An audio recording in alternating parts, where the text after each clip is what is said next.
एक कौम नेमतों में माला माल मगर अल्लाह की नाफरमानी में गर्क, जुल्म और बदकारियों से भरी एक इबरत आमोज दास्तान। कौन थे ये लोग और क्यों अल्लाह ने उन्हें तबाह कर दिया? नाज़रीन, हमारी कहानी शुरू होती है तकरीबन 1000 साल कबल या बाज़ रिवायात के मुताबिक 1400 साल कबल यमन की सरजमीन पर एक अजीम कौम की बुनियाद से। जैसे मिस्र में हर बादशाह को फिरौन कहा जाता था, वैसे ही यमन में हर बादशाह को तुबा कहा जाता था। ये कौम तुबा एक कदीम यमनी कौम थी जो अरब के जुनूब में वाक़ यमन की ज़मीन पर आबाद थी और ये हमीर सल्तनत के उरूज का हिस्सा थी। हमीर सल्तनत का दारुल हुकूमत इब्तदा में ज़फ़ार था और इस सल्तनत का उरूज तकरीबन 110 से 525 ईस्वी तक रहा। यमन की हमीर सल्तनत के हुक्मरान अपने इलाकों को बढ़ाने, तिजारती रास्तों पर कंट्रोल कायम करने और ज़राअत में बेपनाह तरक्की के लिए मशहूर थे। कौम तुबा की तारीख उनके बादशाहों की कामयाबियों और उनके ज़ेरे हुकूमत इलाकों में सकाफत और तमद्दुन के फ़रोग़ से जानी जाती है। हमीर के बादशाह ताकतवर फौजी ताकत के मालिक थे और वो दीगर इलाकों पर भी हमले करते रहे। लफ्ज़ तुबा दरअसल एक लक़ब था जो हमीर सल्तनत के हुक्मरानों को दिया जाता था। इसका मतलब है पैरवी करने वाला या पेश आने वाला। ये लक़ब ऐसे बादशाहों के लिए मखसूस था जो अपने पेशरो हुक्मरानों के नक्शे कदम पर चलते हुए अपनी हुकूमत कायम रखते और अपनी ताकत बरकरार रखते। हमीर के बादशाह खुद को तुबा कहलाते थे ताकि उनके हुक्मरानी के तसलसल की नुमाइंदगी हो। ये लक़ब उनकी अजमत और ज़ेरे हुक्मरानी इलाकों में यकजहती की अलामत था। इब्तिदा में हमीर सल्तनत में बिदअत और बदपरस्ती आम थी, लेकिन बाद में कुछ बादशाह यहूदियत या दीगर मज़ाहिब के मानने वाले बन गए। मिसाल के तौर पर बादशाह ज़ोनवाज यहूदियत के पैरोकार थे और उन्होंने ईसाइयों पर जुल्म ढाया, जो अस्हाबुल उखदूद के वाक़े से मशहूर है। कौम तुबा ने ज़राअत, तिजारत और तामीरात में शानदार तरक्की की। उनके बनाए गए आबी ज़खायर और नहरी निज़ाम जैसे मारब डैम उनकी इंजीनियरिंग महारत का सबूत है। तुबा के बादशाहों की फ़ौजें बेहद मजबूत थीं, जिन्होंने कई फतूहात हासिल की और अपनी सल्तनत को वुसअत दी। कौम तुबा इल्म और फ़नून, अदब और फ़न तामीर में नुमाया थी। अल्लाह ताला ने कौम तुबा का जिक्र उन अक़वाम के साथ किया है जिन्होंने अपने रसूलों की दावत को झुटलाया और नतीजतन अल्लाह के अज़ाब का सामना किया। कौम तुबा जो यमन की हमीर सल्तनत से ताल्लुक़ रखती थी, अपने ज़माने की एक ताकतवर और तरक्की याफ्ता कौम थी और उनके बादशाहों का लक़ब तुबा उनके इक़्तिदार के तसलसल की अलामत था। कुरान मजीद ने सूरह दुखान में उनका जिक्र ऐसे अक़वाम के तनाज़ुर में आया है जिन्होंने अल्लाह के पैगाम को रद्द किया और इसी वजह से अल्लाह के अज़ाब का शिकार हुई। सूरह दुखान की आयत नंबर 36 में सवालिया अंदाज में जिक्र है कि क्या ये लोग यानी कुरैश या कुफ़ार उनसे बेहतर है या कौम तुबा और उनसे पहले की अक़वाम? अल्लाह ताला ने उन अक़वाम को उनके जराइम, कुफ्र और सरकशी की वजह से हलाक किया। इस आयत का मकसद माजी की कौमों के अंजाम को आज के इंसानों के लिए इबरत और सबक के तौर पर पेश करना है। कौम तुबा बावजूद अपनी ताकत और अजमत के अल्लाह के अहकामात की नाफरमानी और सरकशी के सबब नाबूद हो गई। सूरह काफ की आयत नंबर 14 में भी कौम तुबा और असहाबे उखदूद का जिक्र है, जिन्होंने रसूलों को झुठला दिया और अल्लाह के अज़ाब का शिकार हुए। तुबा के बादशाह अपने दौर के बड़े दानिशमंद, इल्म दोस्त और हुकूमती माहिर हुक्मरान थे। वो इल्मी तरक्की, इंतज़ामी निज़ाम और तमद्दुनी तरक्की में महारत रखते और अपनी सल्तनत की मजबूती के लिए बेहतरीन हुक्मा और दानिशवरों की रहनुमाई हासिल करते। हमीर सल्तनत जिसकी क़यादत ये बादशाह करते थे, यमन से लेकर शुमाली अरब तक वसी थी और अहम तिजारती रास्तों पर वाक़ थी, जो अफ्रीका, हिंदुस्तान और रूमी सल्तनत के दरमियान तिजारत में अहम किरदार अदा करती थी। तोबा के बादशाहों ने ज़राअत और आबी ज़खायर के निज़ाम को तरक्की दी। ख़ास तौर पर मारब डैम जैसा शानदार आबी ज़ख़ीरा तामीर किया। उनमें से बाज़ बादशाहों ने तौहीद और अल्लाह की इबादत की दावत दी, जो उस वक्त के शिर्क व बुत परस्ती के माहौल के खिलाफ थी। तारीख़ी रिवायात के मुताबिक तुबाउल असद अबू कुर्ब ने तौहीद की तबलीग की और ख़ुद अल्लाह ताला पर ईमान लाए, और कहा जाता है कि उन्होंने मक्का और मदीना का सफ़र किया और वहाँ के पैगम्बरों की तालीमात से मुतासिर होकर तौहीद को अपनाया। कुरान में जिस तुबा बादशाह का जिक्र आया, वो वाहिद बादशाह था जिसने अल्लाह की वादानियत पर ईमान लाया, लेकिन उसकी कौम कुफ्र और शिर्क में मुब्तला रही और इसी वजह से अल्लाह के अज़ाब का शिकार हुई। यह बादशाह बहादुर और ताकतवर था और उसकी कौम एक जंगजू कौम थी जिसने मुताद्दिद ममालिक पर फतह हासिल की। कौम तुबा बिदअत, बुत परस्ती और गुनाहों में मुब्तला थी। तारीखी और रिवायती ज़राए के मुताबिक ये कौम बदकारी, ख़वातीन के साथ बदफेली और दीगर अनवा की बुराइयों में मुब्तला थी। इन्हीं गुनाहों की वजह से अल्लाह ताला ने कौम तुबा को हलाक कर दिया और उनका नामो निशान सफ़ाए हस्ती से मिटा दिया। कुरान में कौम तुबा को नाफरमान कौमों के तनाजुर में जिक्र किया गया ताकि इंसान इबरत हासिल करे। नाजरीन, जहाँ कौम तुबा अपने गुनाहों की वजह से हलाक कर दी गई, वहीं उस कौम का बादशाह तुबा अल्लाह ताला पर ईमान लाने की वजह से उस हलाकत से महफूज रहा। बादशाह तुबा के ईमान लाने का वाक़या निहायत हैरत अंगेज और ईमान अफरोज है। यमन के इस बादशाह तुबा की सल्तनत वसी और शानदार थी और जब भी वो किसी मुल्क से गुजरता उसकी शान और शौकत और प्रोटोकॉल को देखने के लिए हर मुल्क के लोग जमा हो जाते। लेकिन जब यह बादशाह तुबा अपने लश्कर के साथ मक्का मुकर्रमा पहुंचा तो उसके साथ तकरीबन 12,000 उलमा और हुक्मा, 1,35,000 घड़सवार, 1,35,000 प्यादे और बहुत सारे जंगजू मौजूद थे। इसके बावजूद मक्का के लोग उसे देखने के लिए जमा न हुए। बादशाह ये मंजर देखकर शदीद हैरान हुआ और अपने वजीर से पूछा कि ये कौन सा शहर है और यहाँ के लोग मेरी ताज़ीम के लिए क्यों नहीं आए। वजीर ने जवाब दिया कि ये अहले अरब का इलाका है और यहाँ एक घर है जिसे काबा कहा जाता है, जिसकी ताज़ीम अहले अरब करते हैं। वो लोग इसलिए आपको देखने नहीं आए क्योंकि काबा की ज़ियारत के लिए इतने लोग जमा होते हैं कि आपके लश्कर के मुकाबले में ये तादाद कहीं ज़्यादा है। ये सुनकर बादशाह तुबा गुस्से में आ गया और दिल ही दिल में नीयत कर ली कि वो अल्लाह के घर काबा को गिरा देगा और उसके बाशिंदों को हलाक करेगा। जैसे ही बादशाह की ये नीयत हुई, अल्लाह ताला के हुक्म से उसे शदीद दर्द हुआ। नाक, मुंह और आंखों से खून बहने लगा और एक बदबूदार मादा खारिज होने लगा, जिसकी वजह से तमाम लोग बादशाह से दूर हो गए। बादशाह ने बड़े बड़े तबीब बुलाए और इलाज करवाने की कोशिश की, लेकिन हर तरह के दुनियावी इलाज के बावजूद उसे छुटकारा न मिला। आखिरकार शाम के वक्त बादशाह के उलमा में से एक आलिम, जो सरदार उलमा में से था, आया और उस मर्द को देखकर कहा कि यह दुनियावी मर्ज नहीं बल्कि आसमानी है और इसे दुनियावी इलाज से खत्म नहीं किया जा सकता। इसके बाद वो आलम बादशाह से कहने लगे, ए बादशाह, अगर तुम्हारे दिल में कोई बुरी नीयत है तो फौरन इससे तौबा कर लो। नाजरीन, जैसे ही बादशाह तुबा ने आलम की नसीहत सुनी, उसे फौरन समझ आ गया कि वो जिस नापाक नीयत के सबब बीमारी में मुब्तला हुआ था वो काबा को गिराने की नीयत थी। दिल ही दिल में बादशाह ने उस बुरे इरादे से तौबा कर ली और अल्लाह ताला ने फौरन उसकी तौबा कबूल फरमाई।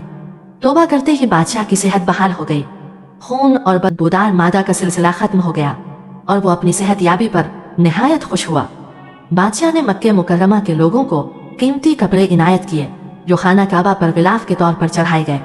इस तरह बादशाह तुबा वो पहला बादशाह बन गया जिसने खाना काबा पर गिलाफ चढ़ाया और ये रिवायत आज तक जारी है।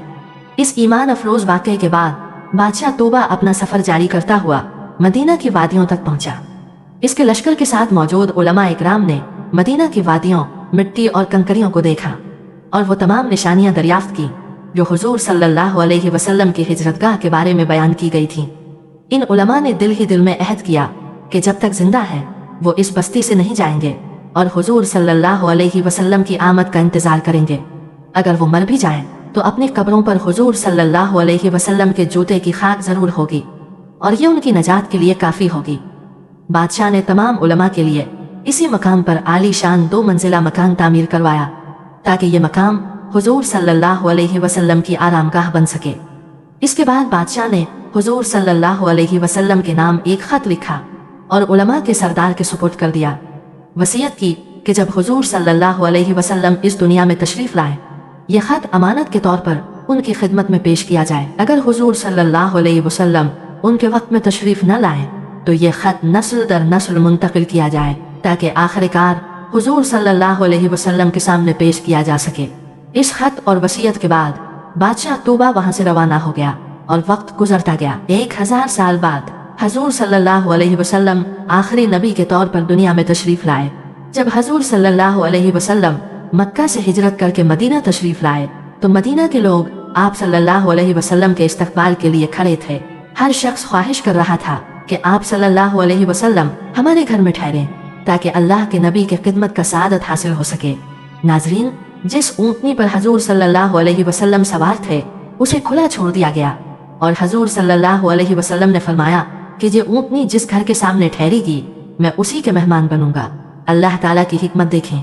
کہ ایک طرف وہ صحابہ موجود تھے جو مالی لحاظ سے مضبوط تھے اور دل میں یہ خواہش رکھتے تھے کہ حضور صلی اللہ علیہ وسلم ہمارے گھر قیام کریں تاکہ ہم خدمت کر سکیں، اور دوسری طرف وہ صحابہ بھی تھے جو مالی طور پر کمزور تھے لیکن ان کے دلوں میں جذبہ اور محبت کسی سے کم نہ تھی۔ اللہ تعالیٰ کے حکم سے اونٹنی اسی صحابی کے گھر ٹھہری جو اس وقت حضور کے قریب تھے، حضرت ابو ایوب انصاری رضی اللہ عنہ۔ حضرت ابو ایوب انصاری رضی اللہ عنہ وہ صحابی تھے جن کے پاس بادشاہ طوبہ نے اپنا خط سپرد کیا تھا۔ حضرت ابو ایوب نے یہ خط اپنے خاص غلام ابو لیلہ کے حوالے کیا۔ جب حضور صلی اللہ علیہ وسلم حضرت ابو ایوب کے گھر مہمان بنے تو حضرت ابو لیلہ خط لے کر خدمت میں حاضر ہوئے، اور حضور صلی اللہ علیہ وسلم نے خود فرمایا کہ تمہارا نام ابو لیلہ ہے اور جو شاہی امن کا خط تمہارے پاس ہے وہ مجھے دو۔ ابو لیلہ یہ فرمان سن کر حیران رہ گئے۔ حضور صلی اللہ علیہ وسلم نے بادشاہ طوبہ کا خط پڑھا اور فرمایا، صالح بھائی، طوبہ کو آفرین اور شاباش۔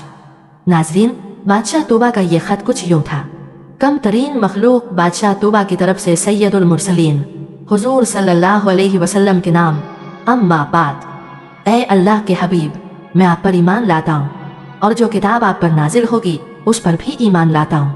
میں آپ کے دین پر ہوں، اور اگر مجھے آپ کی زیارت کا شرف حاصل ہو گیا تو یہ میرے لیے بڑا فخر ہوگا، اور اگر نہ ہو سکا تو آپ میری شفاعت فرمائیں اور قیامت کے دن مجھے فراموش نہ کریں۔ میں آپ کی پہلی امت میں سے ہوں اور آپ کے ہاتھ پر آپ کی آمد سے پہلے بیعت کرتا ہوں۔ میں گواہی دیتا ہوں کہ اللہ ایک ہے اور آپ اللہ کے سچے رسول ہیں۔ ناظرین، یہ وہ خوش نصیب بادشاہ تھا جس نے 1000 سال قبل ہی حضور صلی اللہ علیہ وسلم پر ایمان لایا، لیکن اس کی قوم اللہ کی وحدانیت قبول نہ کر سکی اور اپنے گناہوں کی وجہ سے ہلاک ہو گئی۔ بادشاہوں نے توحید کی دعوت دی لیکن ان کی قوم نے سرکشی اور کفر کا راستہ اپنایا جس کے سبب وہ ہلاک ہو گئی۔ قرآن مجید میں قوم طوبہ کے انجام کا ذکر اسی اصول کی تصدیق کرتا ہے۔ قوم طوبہ ایک عظیم، طاقتور اور ترقی یافتہ قوم تھی، لیکن ان کے دلوں میں شنبر، دنیا پرستی اور اللہ کے احکام سے نافرمانی کے رجحانات پروان چڑھ گئے۔ شرک و بت پرستی نے انہیں اللہ کی وحدانیت سے دور کر دیا اور انبیاء کی تعلیمات کو رد کیا۔ ظلم و زیادتی ان کے حکمرانوں اور اشرافیہ نے عدل و انصاف کا دامن چھوڑ دیا، اور آخرکار اللہ کے احکام سے انحراف ان کی ہلاکت کا سبب بنا۔ ناظرین، قوم طوبہ کے افراد زمین پر فساد پھیلانے لگے، معاشرتی برائیاں عام ہو گئیں اور اخلاق و اقدار پامال ہونے لگی۔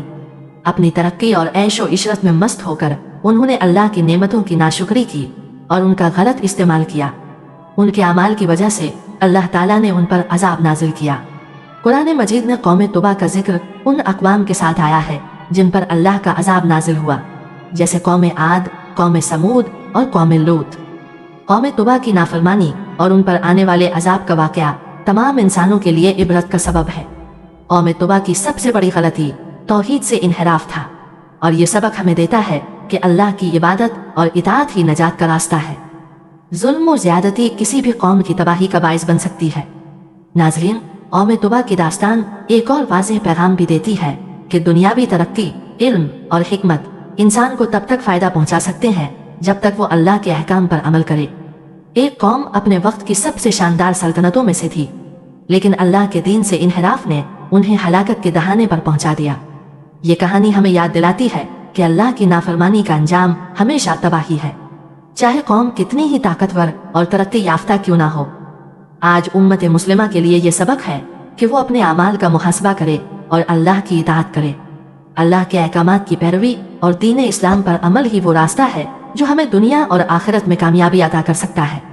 تاریخ عالم پر نظر ڈالیں تو معلوم ہوتا ہے کہ قوموں کے زوال کا بنیادی سبب اللہ کی نافرمانی اور پیغمبروں کی دعوت کو جھٹلانا تھا۔ اللہ کسی قوم کو یکدم زوال پذیر نہیں کرتا، بلکہ پہلے ان کے پاس اپنے بندوں کو بھیجتا تاکہ وہ نصیحت کریں۔ لیکن جب قوم نے نصیحت کو رد کر دیا اور اپنی من چاہی زندگی بسر کی تو اللہ نے ان کو مختلف طریقوں سے ہلاک کیا۔ ان اقوام پر جتنے بھی عذاب آئے وہ سب ان کی نافرمانی کی وجہ سے آئے، چاہے وہ نافرمانی کاروباری معاملات میں ہو، آپس کے تعلقات میں یا عبادت میں۔ اللہ تعالیٰ نے ان کی نافرمانی کو قیامت تک آنے والی انسانیت کے لیے عبرت بنا دیا۔ آج بھی دنیا میں ایسے کئی مقامات موجود ہیں جہاں ان کے آثار نمایاں ہیں، اور جدید سائنس بھی ان عذابات کو تصدیق کر چکی ہے۔ جن باتوں کی وجہ سے وہ عذاب خداوندی کی لپیٹ میں آئے वही चीज़ें आज हमारे मुआशरे में भी 2023 नजर आती हैं। जनाब नबी सल्लल्लाहु अलैहि वसल्लम ने अल्लाह से दुआ फरमाई, ऐ अल्लाह मेरी कौम को हिदायत दे और उनको पिछली कौमों के अजाब से महफूज रख। हुजूर सल्लल्लाहु अलैहि वसल्लम की इस दुआ से आज हम पिछली कौमों के अजाब से महफूज हैं। अल्लाह ताला से दुआ है कि वो हमें अपने हबीब सल्लल्लाहु अलैहि वसल्लम से बेपनाह मोहब्बत करने की तौफीक अता फरमाए, उनके नाम पर अपना सब कुछ कुर्बान करने की तौफीक दे और बरोज क़यामत हुजूर सल्लल्लाहु अलैहि वसल्लम के साथ हमें जन्नत में दाखिल करे। आमीन।